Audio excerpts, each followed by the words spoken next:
ಮಕರ ರಾಶಿ ಜೂನ್ ತಿಂಗಳು ಮಕರ ರಾಶಿಯವರಿಗೆ ಪರಿಶ್ರಮ ಮತ್ತು ಸಾಧನೆಯ ಸಮಯವಾಗಿರಬಹುದು. ಕೆಲಸದ ಕ್ಷೇತ್ರದಲ್ಲಿ ನಿಧಾನವಾದರೂ ತೀರ ಪ್ರಗತಿ ಕಾಣಬಹುದು. ಮೇಲಧಿಕಾರಿಗಳಿಂದ ಮೆಚ್ಚುಗೆ ಸಿಗುವ ಸಾಧ್ಯತೆ ಇದೆ. ಹಣಕಾಸಿನಲ್ಲಿ ಜಾಗೃತಿ ಅಗತ್ಯ. ಉಳಿತಾಯಕ್ಕೆ ಹೆಚ್ಚಿನ ಗಮನ ಕೊಡುವುದು ಉತ್ತಮ. ಕುಟುಂಬದಲ್ಲಿ ಕೆಲವು ಜವಾಬ್ದಾರಿಗಳು ಹೆಚ್ಚಾಗಬಹುದು, ಆದರೆ ಕುಟುಂಬದ ಬೆಂಬಲ ಸಿಗುತ್ತದೆ. ದಾಂಪತ್ಯ ಜೀವನದಲ್ಲಿ ಸಹನೆ ಮತ್ತು ಅರ್ಥೈಸಿಕೊಳ್ಳುವಿಕೆ ಮುಖ್ಯವಾಗುತ್ತೆ. ವ್ಯಾಪಾರಿಗಳಿಗೆ ಹೊಸ ಯೋಜನೆಗಳಿಂದ ಲಾಭದ ಸೂಚನೆ ಇದೆ. ಆರೋಗ್ಯದಲ್ಲಿ ದಣಿವು ಅಥವಾ ಬೆನ್ನು ನೋವು ಕಾಣಬಹುದಾದ್ದರಿಂದ ವಿಶ್ರಾಂತಿ ಮುಖ್ಯ.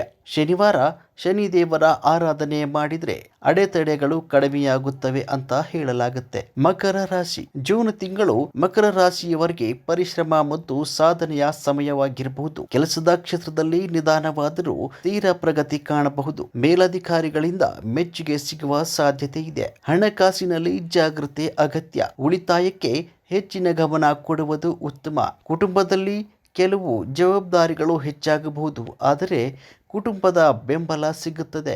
ದಾಂಪತ್ಯ ಜೀವನದಲ್ಲಿ ಸಹನೆ ಮತ್ತು ಅರ್ಥೈಸಿಕೊಳ್ಳುವಿಕೆ ಮುಖ್ಯವಾಗುತ್ತೆ. ವ್ಯಾಪಾರಿಗಳಿಗೆ ಹೊಸ ಯೋಜನೆಗಳಿಂದ ಲಾಭದ ಸೂಚನೆ ಇದೆ.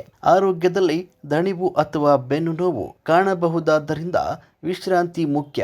ಶನಿವಾರ ಶನಿದೇವರ ಆರಾಧನೆ ಮಾಡಿದ್ರೆ ಅಡೆತಡೆಗಳು ಕಡಿಮೆಯಾಗುತ್ತವೆ ಅಂತ ಹೇಳಲಾಗುತ್ತೆ. ಮಕರ ರಾಶಿ ಜೂನ್ ತಿಂಗಳು ಮಕರ ರಾಶಿಯವರಿಗೆ ಪರಿಶ್ರಮ ಮತ್ತು ಸಾಧನೆಯ ಸಮಯವಾಗಿರಬಹುದು. ಕೆಲಸದ ಕ್ಷೇತ್ರದಲ್ಲಿ ನಿಧಾನವಾದರೂ ತೀರ ಪ್ರಗತಿ ಕಾಣಬಹುದು. ಮೇಲಧಿಕಾರಿಗಳಿಂದ ಮೆಚ್ಚುಗೆ ಸಿಗುವ ಸಾಧ್ಯತೆ ಇದೆ. ಹಣಕಾಸಿನಲ್ಲಿ ಜಾಗೃತಿ ಅಗತ್ಯ. ಉಳಿತಾಯಕ್ಕೆ ಹೆಚ್ಚಿನ ಗಮನ ಕೊಡುವುದು ಉತ್ತಮ. ಕುಟುಂಬದಲ್ಲಿ ಕೆಲವು ಜವಾಬ್ದಾರಿಗಳು ಹೆಚ್ಚಾಗಬಹುದು, ಆದರೆ ಕುಟುಂಬದ ಬೆಂಬಲ ಸಿಗುತ್ತದೆ. ದಾಂಪತ್ಯ ಜೀವನದಲ್ಲಿ ಸಹನೆ ಮತ್ತು ಅರ್ಥೈಸಿಕೊಳ್ಳುವಿಕೆ ಮುಖ್ಯವಾಗುತ್ತೆ. ವ್ಯಾಪಾರಿಗಳಿಗೆ ಹೊಸ ಯೋಜನೆಗಳಿಂದ ಲಾಭದ ಸೂಚನೆ ಇದೆ. ಆರೋಗ್ಯದಲ್ಲಿ ದಣಿವು ಅಥವಾ ಬೆನ್ನು ನೋವು ಕಾಣಬಹುದಾದ್ದರಿಂದ ವಿಶ್ರಾಂತಿ ಮುಖ್ಯ. ಶನಿವಾರ ಶನಿದೇವರ ಆರಾಧನೆ ಮಾಡಿದ್ರೆ ಅಡೆತಡೆಗಳು ಕಡಿಮೆಯಾಗುತ್ತವೆ ಅಂತ ಹೇಳಲಾಗುತ್ತೆ. ಮಕರ ರಾಶಿ ಜೂನ್ ತಿಂಗಳು ಮಕರ ರಾಶಿಯವರಿಗೆ ಪರಿಶ್ರಮ ಮತ್ತು ಸಾಧನೆಯ ಸಮಯವಾಗಿರಬಹುದು. ಕೆಲಸದ ಕ್ಷೇತ್ರದಲ್ಲಿ ನಿಧಾನವಾದರೂ ತೀರ ಪ್ರಗತಿ ಕಾಣಬಹುದು. ಮೇಲಧಿಕಾರಿಗಳಿಂದ ಮೆಚ್ಚುಗೆ ಸಿಗುವ ಸಾಧ್ಯತೆ ಇದೆ. ಹಣಕಾಸಿನಲ್ಲಿ ಜಾಗೃತಿ ಅಗತ್ಯ. ಉಳಿತಾಯಕ್ಕೆ ಹೆಚ್ಚಿನ ಗಮನ ಕೊಡುವುದು ಉತ್ತಮ. ಕುಟುಂಬದಲ್ಲಿ ಕೆಲವು ಜವಾಬ್ದಾರಿಗಳು ಹೆಚ್ಚಾಗಬಹುದು, ಆದರೆ ಕುಟುಂಬದ ಬೆಂಬಲ ಸಿಗುತ್ತದೆ.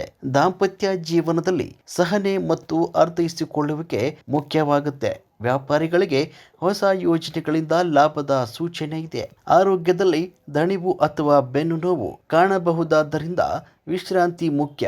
ಶನಿವಾರ ಶನಿದೇವರ ಆರಾಧನೆ ಮಾಡಿದ್ರೆ ಅಡೆತಡೆಗಳು ಕಡಿಮೆಯಾಗುತ್ತವೆ ಅಂತ ಹೇಳಲಾಗುತ್ತೆ.